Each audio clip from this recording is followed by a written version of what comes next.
Hello there everyone and welcome to a new review on the channel, and today we're looking at another Card Shark product, something else from the haul that I had, and that is Thought and Found by Dani Daortiz. And this is a really cool effect that I've not seen marketed a lot, or an effect that a lot of people have talked about, and it's very good. It's an interesting take on a lot of principles and a lot of things that Dani Daortiz has thought throughout the years. So it is very good, and I can't wait to talk more about it and maybe make more people accustomed to this, or maybe put it on the radar, because I do think it is a routine that is going to please some people, but it is also a routine that has quite a few drawbacks that I think you do need to know before purchasing. So let's roll the intro and get straight into it.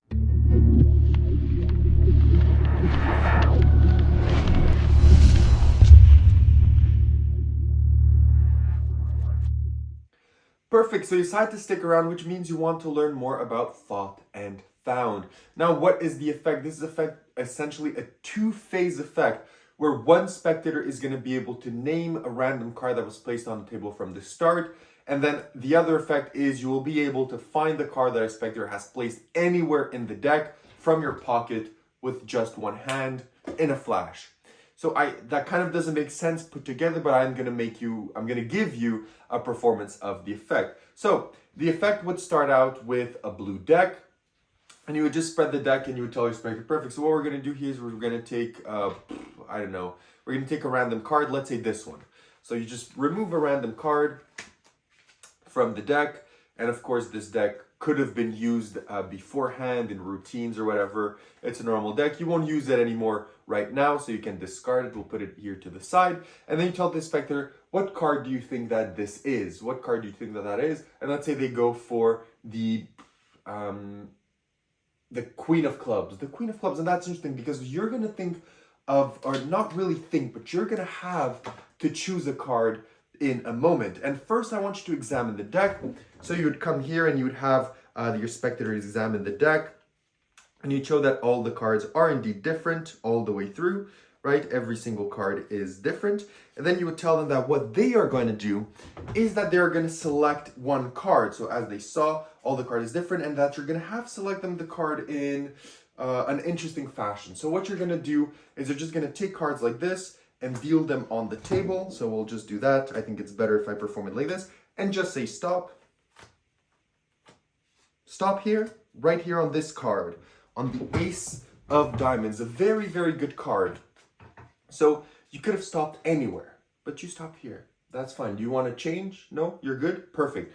So now what's interesting is this, is that I'm going to have you place your card somewhere in the deck.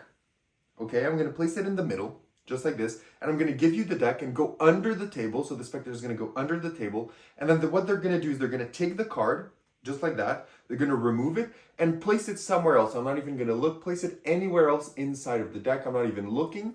So, of course, don't place it on top here or on bottom here, because it makes it too easy. So then the spectator place it somewhere random. And believe me, I really did place it somewhere random. I didn't do this for performance to make it easier. I really placed it somewhere random without looking. So they do that. They come back with the deck, and then they give it to you. So then you have your spectator here, examine your pocket, and you show that the pocket is empty, there's nothing there. They can then place the deck, or you place the deck inside of the pocket, okay? And then what you do is with one hand, I hope this can be caught on camera, with one hand, you reach inside of the pocket, and then you pull out just one card from the pocket, and it's of course the card that they had selected. So you remove the card that they had selected from the pocket, but not only that, you tell them that you named the card from the start, right? You named the card. What was the card that you, oh no, yeah, it was you. You named the card, what was it? They're gonna say the Queen of Clubs, and you tell them, look, I haven't even touched the cards, and that is of course, right there, the Queen of Clubs. Your freely named card, the only blue card that was placed on the table from the start.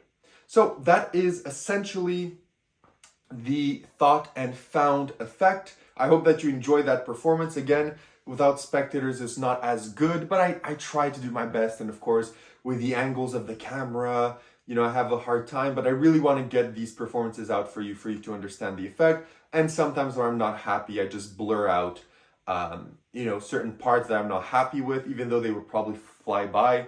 I want the effect to be as good as possible. So sometimes I do blur out a few things. But nonetheless, that is essentially the effect. So where do you buy this? How much does it cost? And what do you get? So you can buy this at Card Shark. I do believe it is only available there. I'm not so sure, but that's the only place that I have seen it up until now. It costs $30. And what you get is this sleeve. Inside the sleeve, you get a DVD, which is around 30-ish minutes long, with Dani explaining the effect, doing a live performance of the effect. It is very concise, especially for a Dani Daortiz product. He doesn't really ramble on a lot on the psychology and everything. And I think that's great because this uses pretty much all his principles combined into one, where there's all the psychology he uses in his any card at any numbers, in his all of his effects. There's a lot of psychology, a lot of principles at play here that make this work. So it's really an amalgamation of things. And I kind of like that he goes through it just simply and he doesn't spend like 2 hours explaining this effect. I think 30 minutes is fine. He goes through everything and he explains the principle quickly. And especially if you're someone like me that loves his work and has seen all of his work, it's refreshing for him to just go over the principle quickly and not have to re-listen to it the 10th time over, right? So you get the DVD, and then you also get your gimmick deck of cards. You get this deck, which is gimmicked, right? It's gimmicked from top to bottom. It is uninspectable. It is fully gimmick deck, and that's it. The extra deck, you will need to provide your own. So for the choice of the blue card, you will need to provide your own. This is just a normal Phoenix deck. It's not gimmicked in any way. So you will need to provide one for yourself. Now, of course, you can do this with a card that you have the blue card, you remove it from your pocket and you tell them, what is the card, and you proceed with the routine. But I think that doing it like that puts too much heat on that card. Whereas just doing it as he teaches you, where you're like this and you're just like, okay, let's use this card for this, right? A random card. We played with this deck before, I did you a trick or whatever, this card. Right, I think it's more throwaway. It's more like, okay, he just placed a random card and there's not that much heat on it. Whereas if you remove a card from your pocket and you place it down, there's only one blue card. You're only using a red deck. So there's something fishy going on here, right? There's more attention and more importance placed on the card. So I do think that if you buy this, just make sure to buy an additional Phoenix deck of cards. I think it's like $5. So, it's worth it if you really want to do this effect to its fullest potential. So keep that in mind. And even if you're like me, this is a deck from something else and I just put it in a blue box, I don't really care. So but it's nice to have two decks. So that's what you get. Moving forward, let's go into difficulty. Is this effect difficult to perform? And the answer is it's not difficult, but it's not easy as well. It's not advanced, but it's not beginner as well. It's, I would say, intermediate towards advanced. So definitely not intermediate towards beginner, more intermediate towards advanced. Because as I mentioned, there's a lot of principles here at play. So a beginner cannot really deal with everything going on. And there's a lot of things going on in this routine. As you saw, you're asking a card here, you're asking a card here. When you're showing something, you're doing a move. Then you do another move while you explain something, while you're talking you don't really want to stare at the deck. You're doing another move. Then you're doing another move to have them choose a card. Then when you reveal the card and have them put in their pocket, you're doing another move. And then when you reveal the card, the blue card on the table, you're doing another move. So there's a lot of things going on here, right? So this is definitely not a simple self-working routine. You do have to be a bit proficient with card magic. Now, of course, if you're proficient with card magic, after I watched the video, right, I already knew how it was done and I went to perform it to family, right? I knew it on an instant because I know all the moves, so it's not hard. It may sound hard how I made it out to be, that there's a lot of things to go and to do, but of course for a beginner that would be hard. But if you've been into magic and you follow Dani's work, you pretty much already know everything going on here. So it's not going to be that hard for you. But in general, for some people that are unfamiliar with his work or relatively beginners, or if it's mentalists that are looking to buy a card trick and they're not, really that into card tricks, this is not as easy as other gimmick decks that you're getting. This is not rough and smooth. The deck doesn't really do the work for you. It helps you achieve the effect, but you're the one doing the work with the deck for it to work. So this is not like the deck does all the work for you. It doesn't. So there's a lot of at play here, and you will have to practice it a bit, get all the timings down and everything down. So it's not really take it out of the box and you're gonna know it. But if you have watched Dani Daortiz for a long time, it's almost going to be that. You'll still have to practice it a bit. So moving on to practicalities, this effect practical. So kind of not. So first of all, for this, I think for the best effect, you will need 2 decks of cards. So you'll need to carry around 2 decks of cards, a blue one and a red one. As I mentioned, you can't just remove a blue card from your pocket and place it there, but I think it places too much heat on that card. And if you do it like that, spectators are going to want to examine it, whether if you were, like I mentioned, if you were just doing a trick before, and then you're like, let's try one last thing. Let's remove that card, right? They won't really want to inspect it because they've shuffled the deck. You've done a trick with the deck before. They won't really want to inspect it. It's just like, oh, let's just put a card, right? The typical Dani thinking in tricks. So I do think you will need 2 decks of cards for this, a blue one and a red one, specifically to make this work as best as possible. You will also need a table. I think this will work better with a table. You can't find a way to not do it with a table, but I think it is better with a table. The deck is also not inspectable at all. Additionally, you will have to watch your angles. You can't really have anyone behind you. So as you're doing certain things, you can't really have spectators like peeking. Like if I'm showing this card like this, right? I can move it and show it like this, right, to the spectators and kind of cover their angles. But if there's 360 degrees, you can't really, even like this, maybe people are going to see something. So you will have to take care of your angles a little bit for this to work. So you will have to manage that a bit. And also the reset is relatively quickly. The reset is basically just this, and like this. Place it back inside of the box. Place this here. And I'm now reset. So the reset is relatively quick for the effect. What was that? Maybe 5 or 6 seconds. So the reset is relatively quick.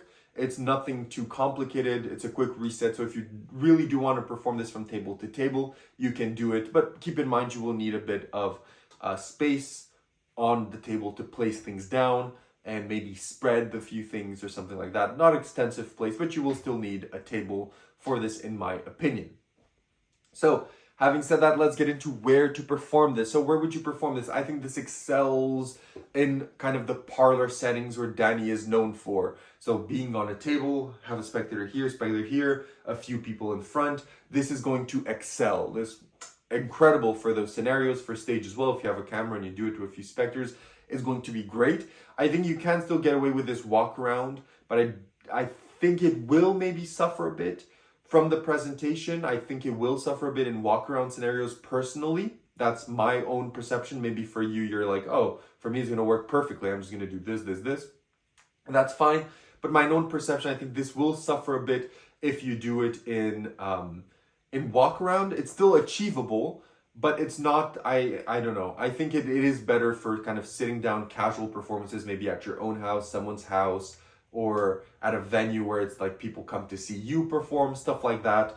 So you will have to keep a few things in mind when performing this in terms of where really you want to perform it. In my opinion, parlor stage, this works best, or casual performances at your home, at someone else's home, or at a private office party or something where you can have like your own little space to do things. This is going to work well. But yeah, I don't really think this is like your walk around worker. I don't think it really plays for that, especially since you have to carry around 2 decks of cards. You have to make sure if you're at a table, people don't peek, inspectability, people don't reach, etc., etc.